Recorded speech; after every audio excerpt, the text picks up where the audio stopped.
جلالی مزید کہتا ہے پھر اللہ کی ٹرانسلیشن کوئی میرا جیسا کرے تو ہزار اعتراض ہو، جو امام اعظم ابو حنیفہ کریں.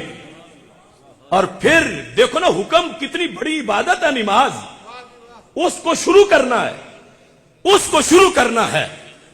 اور کتنی امام صاحب کو پتا تھا قیامت تک لوگ میری فقہ پڑھیں گے، تو کتنی ان پر ذمہ داری تھی.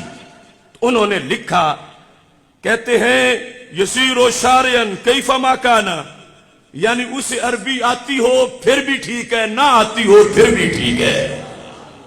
سبحان اللہ. قبر پرستوں کے اس وکیل نے بڑی عجیب بات کی. کیا ابو حنیفہ رحمہ اللہ مجتہد نہ تھے؟ کیا ان کے اجتہادات میں ان سے خطا نہیں ہوئی؟ کیا ان کے کسی مسئلے پر اعتراض نہیں ہوا؟ باقی چھوڑو، صرف اگر ہدایہ کو پڑھ لو تو تمہاری آنکھوں پہ پڑا ہوا جہالت کا پردہ شاید ہٹ جائے کہ امام صاحب کے شاگردوں نے امام صاحب کے بیان کردہ درجنوں مسائل میں ان سے اختلاف کیا اور ان کی بات کو رد کیا، ان کے قول کو قبول نہیں کیا. اور رہا معاملہ یہ کہ امام صاحب کو پتا تھا قیامت تک میری فقہ پڑھی جائے گی. ماشاءاللہ امام صاحب پر وحی آتی تھی. یہ امام صاحب کو کیسے خبر ہوئی کہ میری فقہ حنفی قیامت تک پڑھی جائے گی؟ ان پر وحی آتی تھی. ختم نبوت کے انکاری ہو، مانتے ہو کہ وحی کا سلسلہ کھلا ہے. امام صاحب ایک امتی تھے، نبی نہیں. نبی پر اللہ کا پہرا ہوتا ہے، نبی کی کوئی بات غلط نہیں ہوتی. زبان سے کوئی بات ایسی نکل بھی جائے تو اللہ اصلاح فرما دیتا ہے، لیکن امتی کی بات غلط بھی ہو سکتی ہے، صحیح بھی ہو سکتی ہے.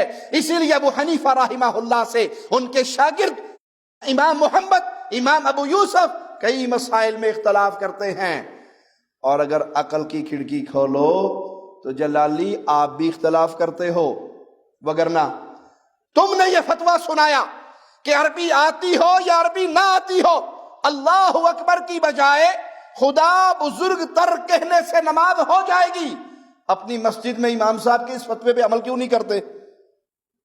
زیادہ نہ صحیح، 5 نمازیں نہ صحیح، 2-3 نمازوں کے اندر ہی اللہ اکبر کی بجائے خدا بزرگ تر کہو، اور سورۃ فاتحہ پڑھنے کی بجائے اس کی ٹرانسلیشن بھی فارسی میں پڑھو. کیوں؟ تحفۃ الفقہاء صفحہ 130 پر لکھا ہے وَلَوْ قَرَأَ الْقُرْآنَ بِالْفَارْسِيَّةِ فِي الصَّلَاةِ فَعَلَى قَوْلِ أَبِي حَنِيفَةَ تَجُوزُ صَلَاتُهُ سَوَاءً كَانَ يُحْسِنُ الْعَرَبِيَّ أَوْ لَا يُحْسِنُ. امام صاحب کا فتویٰ اسی کتاب میں جو تم نے پیش کی، اس میں یہ ہے کہ اگر سورۃ فاتحہ بھی پوری فارسی میں پڑھ جائے، عربی آتی ہو یا نہ آتی ہو، دونوں صورتوں کے اندر اس کی نماز درست ہے. تو جلالی اپنی مسجد کے اندر کل سے خدا بزرگ تر کہہ کے نماز شروع کر، فاتحہ کی جگہ فارسی میں اس کا ترجمہ پڑھ، پھر دیکھنا لاہور والے لتر کتنے ماریں گے. باہر سے مارنے والوں کی ضرورت نہیں پڑے گی، تیرے اپنے نمازی ماریں گے.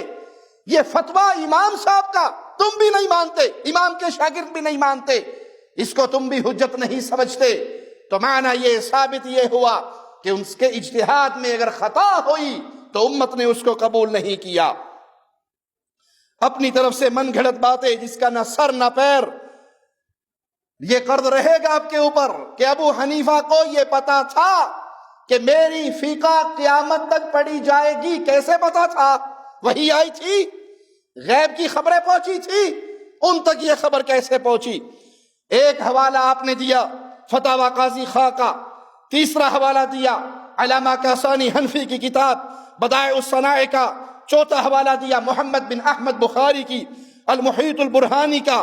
ان سب میں ایک ہی قول مذکور ہے اور سب کے سنے وفات آپ نے بیان کر دیے.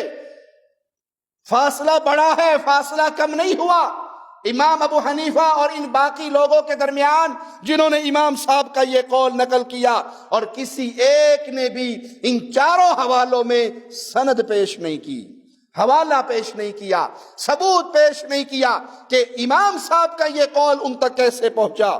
لہذا یہ دعویٰ باطل ہے کہ لفظ خدا کا استعمال تابعین سے ہوا. تابعین سے تو درکنار کوئی ایک تابعی بھی تم ثابت نہیں کر سکتے، ثبوت کے ساتھ کسی ایک تابعی سے یہ بات ثابت نہیں کر سکتے کہ وہ فارسی کا لفظ خدا اللہ کے ناموں میں بلکہ قرآنی ناموں میں شامل کرتے ہو اور اس کو اللہ کا نام سمجھتے ہو۔